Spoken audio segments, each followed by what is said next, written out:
Hello viewers and welcome to some wrecking on Rotterdam. I recorded this gameplay a few days ago and thought it was a really good example of how to tank on Battlefield 5, and I think it's quite a good bit of gameplay as well because it showcases some of the issues I've been having with tanking even since that patch DICE brought to the game in an attempt to make tanking a better experience. I thought it was also a nice gameplay to show a fairly balanced round of Battlefield 5 on Conquest, which is rare to see. Again, with some fairly decent squad play with my friend Andy and some other players in the squad which weren't so great. The squad leader, as you'll see throughout this game, doesn't do anything until right towards the end where he hands the squad lead over to me. That is the most frustrating thing in the world when you have a squad leader that doesn't actually do anything all game. Like, they'll mark objectives but they won't drop in squad resupplies, they won't drop smoke or any of the important things like artillery. Maybe they save up for a V1 and use that at the end, but he didn't even do that. So fortunately I do get it towards the end of the game, but we do miss out on all of the perks of a decent squad leader for the majority of this match. As you'll probably know, the Valentine is a solid tank. It's decent versus enemy armour, fairly good versus infantry as well, and has a pretty nice balance between manoeuvrability and defence. In terms of defence, I'm saying armour, the ability to drop smoke, do a quick repair and get away. It is weak on the rear, as are most tanks. The engine will be disabled with one decent hit, but you can angle it correctly and take a few hits, which is very nice. Some of the smaller tanks, like the 38T and the Staghound, they do require a bit of nifty tanking manoeuvres in order to get away from the bigger tanks, because often you will just get pinned down, hit once, and then you can't move. So having this ability to tank a hit at the front, maybe a couple of hits, is really, really useful.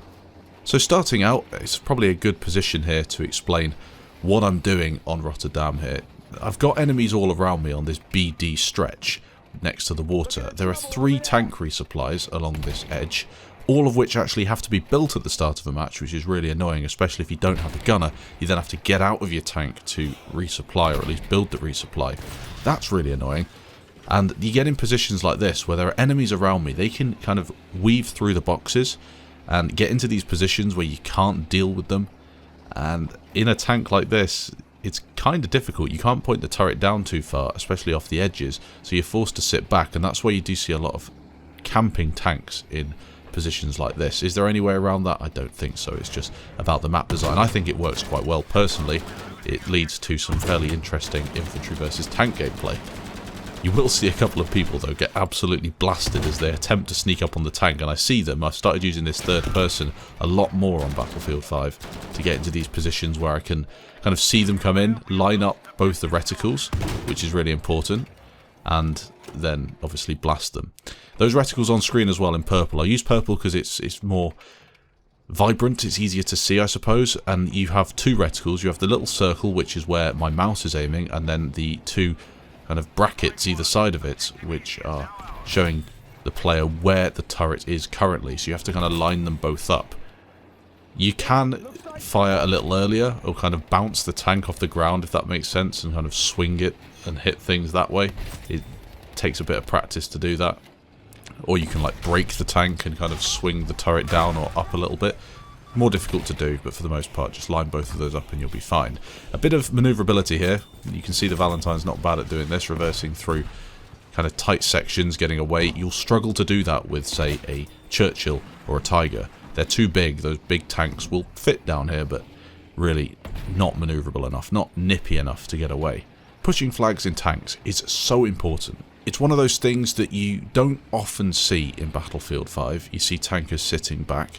I can completely understand that. You don't want to push in and get demolished by an assault crew or by loads of people who are just rushing you. They drop smoke, you get immobilized with one Panzerfaust or Piat or something, and then you get stuck. That's no fun for anybody. So sitting back and kind of being a bit of an overwatch, if you like, just overwatch on the flag, seeing what you can see, marking stuff, killing things. That is what a lot of people do. I prefer to get onto the flag, and throughout this streak, it is quite a big streak. Well, I say a big streak for me. For a lot of people, they might get a bit more than this, but I feel like getting onto the flag is the most important thing, and taking out enemy armour is really important as well. So again, here's a situation I found myself in between Bravo and Delta. I spot some enemies in the distance, making use of this pretty strong spotting, to be honest. We don't need the arrows, in my opinion, for the spotting. Just a little dot would be enough. It's a bit too much information, really, although it doesn't help me at this stage in the match. Spotting people in the distance. You'll notice that somebody's built fortifications in front of me. That happened earlier in the match. That was a friendly that did that. And unknowingly, probably completing some assignment, he has pinned tanks in to Bravo flag. They can't get out towards Delta. There is a way round, as you'll see in a second. You can kind of sneak around the tank traps to the left-hand side. Maybe you can do it on the right-hand side and you can get yourself away. It is annoying, though, as they're on both sides, so you're pinned. There's a line in front of D, and then there's a line behind the tank, as you see on the right there, to the other side. It means you have to kind of sneak your way through. It's fine on this side, but it's tricky to do on the other side. It's just my opinion on fortifications. I think they're really cool. It's a really good idea, but they can be very annoying if you're not kind of putting them in the right places, and especially when you have these assignments that are just build 20 fortifications. People just build them anywhere. I'm guilty of it as well. I'll just build them anywhere to do this, the assignment. That's not really what they're meant for. They're supposed to be, there's a tank coming, quick, build the fortifications, stop it from getting through, move on. You know, that is the whole idea. I'm just pushing that tank there. I thought I could drop the mine clearers on him, kind of on top of him and kill him, but unfortunately it didn't work out that well. And obviously I've been hit here, so my turret is disabled. It won't turn quickly at all. I'm just focused on escaping at this point. Delta obviously is completely covered with enemy players. My map knowledge helps here because I know I can sneak through the edge there, and then you'll see me sneak around the other way. This is probably the best way to get through these tank traps. I just about go through. Watch my gunner there. He just gets absolutely blasted in the head. Completely demolished. I'd love to jump out and quickly revive him, but it's impossible in these tanks with the animations. You're better off just getting away and getting yourself sorted out. So we skip forward in the gameplay just a little bit. As you can see, we do have a stronghold in terms of tickets, but the enemies are coming back at us. That's what I like to see in Battlefield. One team winning, but the other team with more flags. It kind of proves that there's a bit of balance there as the flags swing between one side and another. They're also taking Alpha, which is a really good flag to take. If you're playing on the German side, getting along the bridge and taking Alpha is so strong. It gives you so many spawn points upon that bridge to then take other flags. Whilst if you're on the British side, you really need to focus on controlling Alpha and Bravo, and then maybe keeping one of the other flags. If you can get C or D, it gives you that majority that you need. I don't often see a lot of teamwork on Battlefield 5. It's more of kind of a zerg. All the team will run onto Delta, and then they'll cap it, and then they'll all run onto Echo, and they'll cap it in this kind of circular motion, if you like. I saw that a bit on BF1, especially with maps like Achi Baba. You saw people running round almost in circles, capping a flag, going to the next flag, capping a flag. It can be fun being in a team of that size because you tend to die a lot less. You get revived. You obviously have the ammunition, tanks, whatever's next to you. You're helped out by a bigger group of players. But old school Battlefield players will know, and I say old school, Battlefield 3, 4, even before that, it's really important to take a quad bike, or in this case a Kugelwagen or whatever, go around the back of the enemy team and cap one of their flags. It just disrupts the whole thing for them if they don't have their gimme flag, as it's called, their flag that they should always have all match. And that is what wins you conquest matches a lot of the time. The tank here, on the right hand side, I spot that guy in C, it's not worth going after. I'm going for a flank here, trying to get behind the enemy team, get as many kills as I can and just disrupt them. And sometimes this works really, really well. Other times it's not so successful. As you'll see in a minute, it kind of works out, but eventually I do end up getting taken out by that squad call-in tank that the Germans get with the massive stubby chode of a cannon on the front of it. That thing will absolutely destroy you. I think it's a Sturmtiger. I'm not exactly certain though on the exact name of it. Not so fun to use, to be honest, because it doesn't have a turret. But the damage it does, as you'll see in a second, is just disgusting. It absolutely destroyed me in potentially one hit. I think I did some damage to myself as well, as we'll see, but a really awesome tank to have in the game, just a bit of variety. Moving around D here, looking for the enemy players. D is a difficult one in the tank. You can just blast your way in, as I'll do now.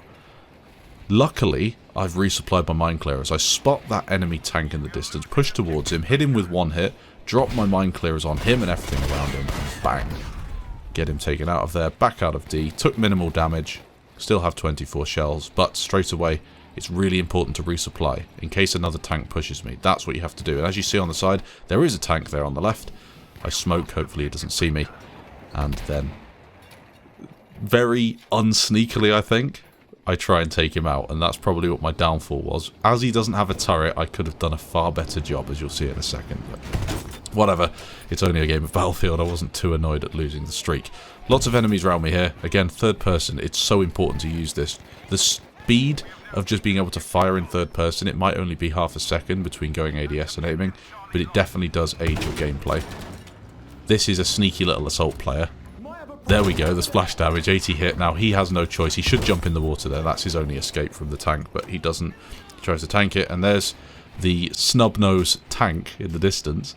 3D spotted through the smoke. Thank you, DICE, for that lovely feature. This is such a rookie move. I fire my mine clearers too close to me. He hits me, and I just make a real mess of it. I do kill him and everyone inside it, so that's a positive, but I end up getting blasted myself, and I lose my 40 kill streak, whatever it was, 40 or 50 kills. So it could have been a lot nicer, but unfortunately, we do end up dying. Now, as you guys know, I haven't been playing a whole lot of Battlefield 5. I've jumped on it a couple of times since the turn of the year.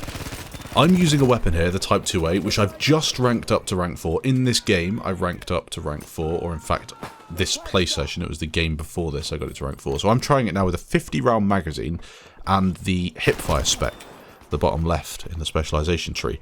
It's absolutely insane. Like, I know this gun was good because I died to it a few times, and I saw some clips, especially on my Top Plays show. If you haven't seen any of those episodes with the Type 2A in it, definitely go and check them out.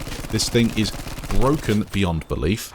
There's a few guns in this game which are really good. Often you'll find a new gun with everyone using it seems better than it actually is.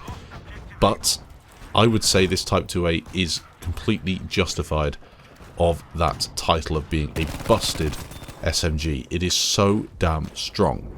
So I used it for the rest of this round. I get quite a few kills actually, which is unlike me. I'm not really the sort of infantry player who will rack up a lot of kills, but it did work out for me. And the thing that surprises me the most with this weapon is how effective it is at range. The damage drop-off is really severe, but I think the fact that you're firing so many rounds with really easy to control recoil just makes it virtually unstoppable. You kind of fire this wall of bullets at the enemy player. Some of them hit them in the head, some in the body. They all tend to hit at once, so they never react. A little push here, which is quite funny. I'm on Delta, I spot enemies in the distance. Look how good this weapon is at range, just blasting people like they're not even there. I actually push over towards these guys in the corner of D with my Type 2A, take out a few more than I thought I would, and then get absolutely demolished by a camping sniper player. I say camping, he's holding an angle, it's not so much camping. Luckily here, I managed to take both of those players out, just sneaking around the side here, another little headshot, and there we go. You see him next to his little respawn beacon on his back, blasts me with his AT rifle, the most frustrating thing that can happen to you, but whatever. I suppose congratulations to him on getting a kill. So that's it for this video, just kind of a little bit of a playthrough, if you want, of Rotterdam, a map that I had a lot of fun on using the Type 2A, some funny moments in there, and to be honest, quite a nice round. It was quite a balanced round for once, although we did win by a few tickets. I thought the enemies did a really good job, and they even got the best squad at the end of it, so a nice one. So yeah, thanks for watching. If you did enjoy, leave a like down below. Let me know what you think of these kind of impromptu, relaxed little commentary videos. It's not a live com, just looking at gameplay I recorded for some reason or another and just talking you through it. If there's anything in particular you want to see with Battlefield 5, I know the game's not in a great state, but maybe there's some weapon or some vehicle you want me to take a look at, I'm more than happy to do so, and hopefully this chapter 6 could be something that we can get our teeth into in terms of content. We will see. Well, thanks for watching anyway, and I'll catch you in the next video.